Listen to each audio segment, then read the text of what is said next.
উনি একটা ঘটনা বলছেন, বাস্তব দেখা ওনার ঘটনা। মালয়েশিয়ার কুয়ালালামপুরে একটা ইজতেমা হয়, 3 দিন ব্যাপী উনি করেন।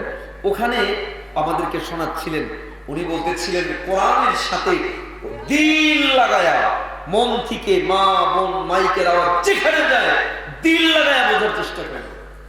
উনি বলছিলেন এক এলাকা, এখনো ইন্ডিয়াতে বহু এলাকা এমন আছে যে এলাকা একটাই মুসলিম এলাকা, আশেপাশে 2-4 মানে 20-50 এলাকা হিন্দু এলাকা, বহু এলাকা এমন আছে, আমি নিজে দেখেছি বহু এলাকা। তো উনি ওনার নিজের একটা ঘটনা বলছেন, ইন্ডিয়ার এরকম একটা প্রদেশ, ওই প্রায় সম্ভবত মধ্যপ্রদেশ, ওইখানে একটা এলাকা, আশেপাশে কোনো মুসলমান এলাকা নাই, বেশ বড় একটা এলাকা, মুসলিম এলাকা, আশেপাশে সব হিন্দু এলাকা। ওই এলাকায় একটাই মসজিদ, জামে মসজিদ, বড় মসজিদ, আশেপাশে কিছু ছোট ছোট অনেক দূরে, কিন্তু একটাই মসজিদ, একজন ইমাম। দুঃখজনক ব্যাপার হলো ইমাম যিনি, উনিও এলাকার না, উনার বাড়ি আর এক প্রদেশে, অনেক দূরে। আপনারা তো জানেন ইন্ডিয়ার এক প্রদেশ থেকে আর এক প্রদেশ, মনে করেন আপনি আসাম থেকে যদি মনে করেন দিল্লি, তাহলে আপনার 5 দিন সফর করতে হবে। আপনি যদি মনে করেন এক প্রদেশ থেকে আর এক প্রদেশে যেতে 2 দিন 3 দিন পর্যন্ত লেগে যায়। ইমাম সাহেবের বাড়ি অন্য প্রদেশে। ইমাম সাহেব ছুটিতে বাড়িতে চলে গেছেন। কোরআনের সাথে একটু সম্পর্ক একটু হলে কি দাম বাড়ায়, বাস্তবতা। ইমাম সাহেব সফরে গেছেন বাড়িতে, ঘটনাক্রমে তিনি যখন বাড়িতে, ওই সময় যাওয়ার পরে ওই এলাকায় একজন মানুষ মারা গেছে। হ্যাঁ হ্যাঁ, মানুষ তো মারা গেছে, কিন্তু ইমাম তো নাই, জানাজার নামাজ পড়াবে এমন কোন আলেম ওই এলাকায় নেই। কে পড়াবে জানাজা? সারাটা দিন লাশ পড়ে আছে, সারাটা রাতও পার হয়ে গেছে, মানুষজন অস্থির, কি হবে, কারে ডাকবো, আশেপাশে সব হিন্দু এলাকা, কই যাব? অনেক সারা দিন সারা রাত পার হওয়ার পরে পরের দিন সকালবেলা এলাকার অনেকগুলো মানুষ বসে মিটিং করেছে। এলাকার লোকজন এসে সিদ্ধান্ত নেয় কি করা যায়, কি করা যায়। এইভাবে যদি লাশটা পড়ে থাকে তাহলে তো দুর্গন্ধ বের হয়ে যাবে, লাশটা ফুলে যাবে, ফেটে যাবে, কি করা যায়? এলাকার লোকজন মিলে সিদ্ধান্ত নেয়, চলো চলো মাইয়াকে আমরা সুন্দর করে গোসল করাই, কাফনের কাপড় দিয়ে পেছাই, চলো চলো এখান থেকে বিশ্ব রোড কয়েক কিলোমিটারের পথ, আমরা লাশটাকে জানাজার খাট নিয়ে উঠায়া বিশ্ব রোডের মাথায় গিয়ে দাঁড়াই। হতে পারে বিশ্ব রোড দিয়ে কোনো আলেম যাবে, আমরা তার জানাজার নামাজ পড়ানোর জন্য অনুরোধ করব। আমার পরের দিন সকালবেলা মাইয়াতকে সুন্দর করে গোসল করিয়ে কাফনের কাপড় দিয়ে পেঁচিয়ে জানাজার খাট নিয়ে উঠায়া আস্তে আস্তে করে রওনা করেছে বিশ্ব রোডের দিকে। কয়েক কিলোমিটার পথ পার করে বিশ্ব রোডের পাশে মাইয়াতকে খাট নিয়েটা রেখে অপেক্ষা করছে, না জানি কোন লোক এই রাস্তা দিয়ে যাবে, আমরা তার আলেম যাবে, তাকে জানাজার নামাজ পড়ানোর জন্য বললো। আমার ভাই অনেকক্ষণ অপেক্ষা করার পর একজন দাড়িওয়ালা টুপিওয়ালা একজন আলেম সাইকেল নিয়ে আসছিলেন। এলাকার লোকজন থামালেন, হুজুর থামেন থামেন, আমরা পড়েছি বড্ড বিপদে। বলে কি বিপদ? বলে আমাদের এক ভাই গতকাল সকাল বেলায় মারা গেছে, জানাজার নামাজ পড়ানোর মতো কোনো মানুষ নেই, দয়া করে যদি একটু জানাজার নামাজটা পড়ায় দিতে বড্ড উপকার হতো। হুজুরের সাইকেল থেকে নেমে বলে, ভাই তোমরা পড়েছো বড্ড বিপদে, আমি একজন আলেম, হ্যাঁ, কিন্তু পাশাপাশি আমি একজন পেশায় পুলিশ, থানায় যেতে হবে, টাইম বড় নাই। এলাকার লোকজন বলে, হুজুর দয়া করে জানাজার নামাজটা পড়ায় দেন। হুজুরের থানায় থেকে সাইকেল থামায় বলে, ঠিক আছে চলো চলো দাঁড়াও, জানাজার নামাজটা পড়ায় দিই। হুজুরে দাঁড়াইলেন, জানাজার নামাজটা পড়ালেন। এলাকার লোকজন হুজুরকে ডাক দিয়ে বলে, হুজুর জানাজার নামাজ তো পড়াইলেন, কিন্তু মাইয়াতকে কবরে কি করে রাখতে হয়, কি দোয়া করতে হয় আমাদের জানা নেই। হুজুর দয়া করে যদি একটু জানাজার নামাজটা পড়ায় যদি কবরস্থটা করে দিতেন, দয়া করে একটু দোয়া কালাম করে যদি মাটিটা দিয়ে দিতেন বড় ভালো হতো। হুজুরে বলে আমার তো সময় বড় অভাব, এদিকে তোমরা পড়েছো বিপদে, চলো চলো তাড়াতাড়ি করো, কবরস্থানে চলো। হুজুরের এলাকার লোকজন অনেক মানুষ মিলে কবরস্থানের দিকে রওনা করলেন। কবরস্থানের ভিতরে হুজুরে নিজে কবর খনন করলে, মাইয়িতকে কবরের ভিতরে শোয়ালে, মাইয়িতকে সুন্দর করে বাঁশ মাটি দিয়ে দাফনের কাজগুলো শেষ করে হুজুর সাইকেল নিয়ে নিজের থানায় চলে গেলেন। হুজুর থানায় গিয়ে হুজুরে বলেন, হুজুরের পকেটের ভিতরে এরকম একটা সার্টিফিকেটের কাগজ ছিল। হুজুরের পকেটের ভিতরে সার্টিফিকেটের কাগজগুলো খুললে, তন্ন তন্ন করে কাগজ খুললে কোথাও সার্টিফিকেটের কাগজগুলো পেলেন না। থানার ভিতরে, রাস্তার ভিতরে, এমনকি বাড়িতে চলে গেলেন, কোথাও তিনি পেলেন না। তিনি বুঝে গেলেন আমার সার্টিফিকেটের কাগজগুলো কোথাও পড়ে নাই। মাইয়িতকে কবর দিতে নিয়ে কবরের ভিতরে সার্টিফিকেটের কাগজগুলো পড়ে গেছে। হুজুরের সাইকেলটা নিয়ে আবার রওনা করে এলাকায় আসলেন। এলাকার লোকদেরকে ডাক দিয়ে বলে, ভাই আমি তোমাদের উপকার করেছি, এইবার তোমরা আমার উপকার করো। এলাকার লোকজন বলে, হুজুর কি উপকার?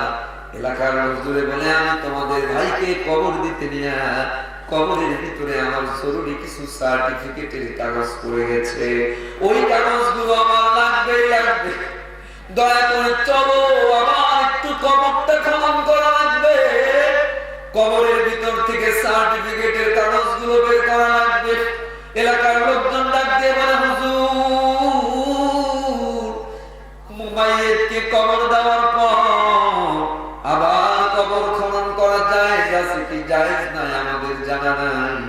যদি জায়েজ থাকে চলেন চলেন কবরটা খনন করে দিই। হুজুরে ডাক দিয়া ঘড়ি দেখে বলে, মাত্র 40 মিনিট আগে কবর দেওয়া হয়েছে, এখনো কবরটা ফলে নাই, ফাটে নাই। বিশেষ প্রয়োজনে ইসলামে আবার কবর খনন করা যায়, চলো চলো কবরটা খনন করতে হবে। এলাকার লোকজন যেহেতু জীবনে কোনোদিন মাইয়িতকে কবর দেওয়ার পর আবার কবর খনন করা দেখে নাই, হাজার হাজার মানুষ হুজুরের পিছনে রওনা করেছে কবরস্থানের দিকে। হুজুরে বর্ণনা করে, আমি 40 মিনিট আগে যারা কবর দিলাম, এবার আমি কবর খনন করার জন্য যেই মাত্র আমি শাকুল নিয়ে কবরের মাটির ভিতরে শাকুলটা ঢুকিয়ে দিয়েছি, যেই মাত্র কবর ঢুকিয়ে শাকুল মাটি সরেছে, ওই মাটির ফাঁক দিয়া জান্নাতের মেশকে আম্বারের গ্রাম বিদ্যুতের মতো চতুর্দিকে ছড়ে পড়েছে। হুজুরে বলে, এত চমৎকার গ্রাম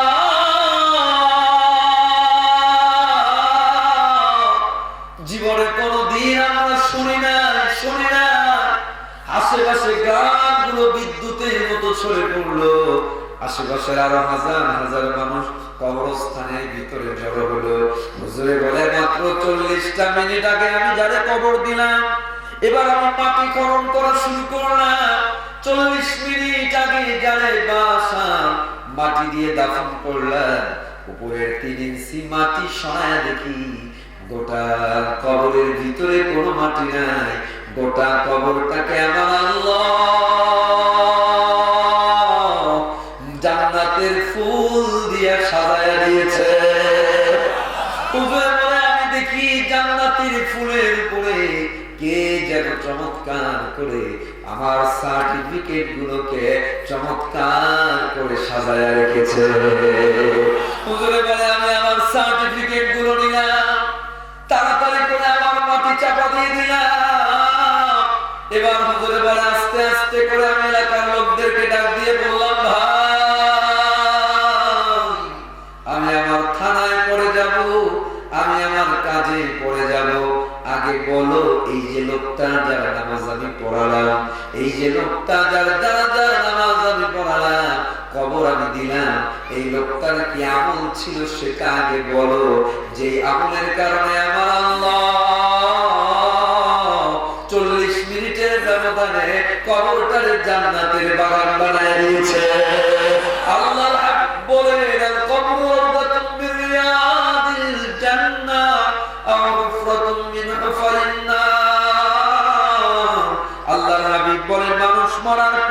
চাই সে আলেম হোক, ইমাম হোক, মুফতি হোক, মুফাসসির হোক, ডাক্তার হোক, ইঞ্জিনিয়ার হোক, যে কোনো মানুষ হোক, আল্লাহ নবী বলেন মানুষ মারা যাওয়ার পরে কবরের দুই হালাত, হয়তো সেটা জান্নাতের বাগান অথবা জাহান্নামের গর্ত, তৃতীয় কোনো অপশন নাই।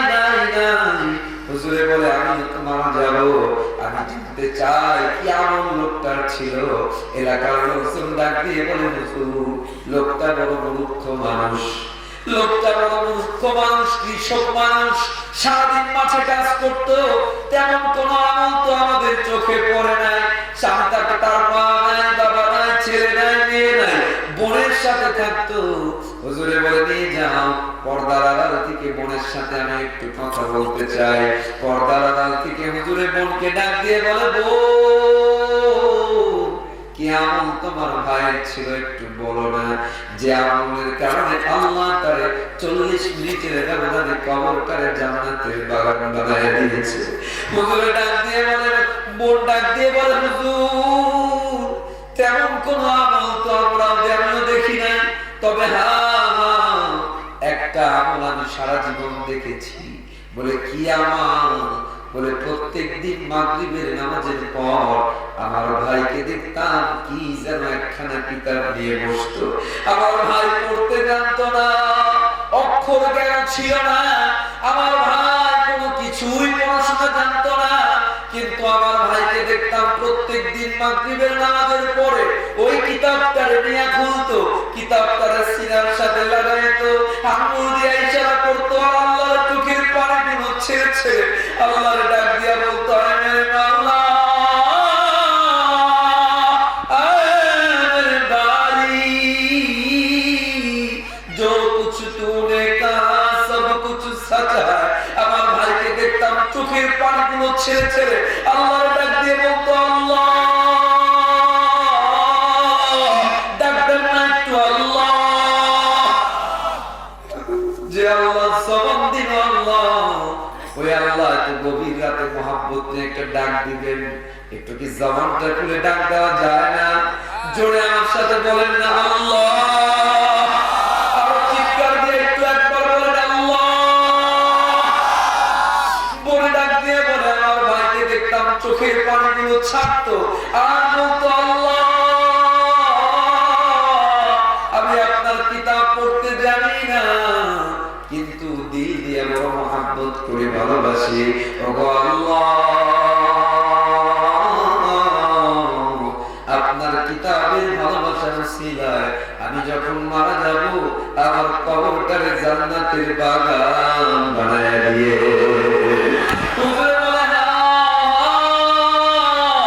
এই যে লোকটা কোরআনটারে বুকে লাগাইতো, কোরআনটারে সিনায় লাগাইতো, এই কোরআনের ভালোবাসার উসিলায় আল্লাহ ওই লোকটার সব গুনাহ মাফ করে দিয়া আল্লাহ তার কবরটারে জান্নাতের বাগান বানায় দিয়েছে।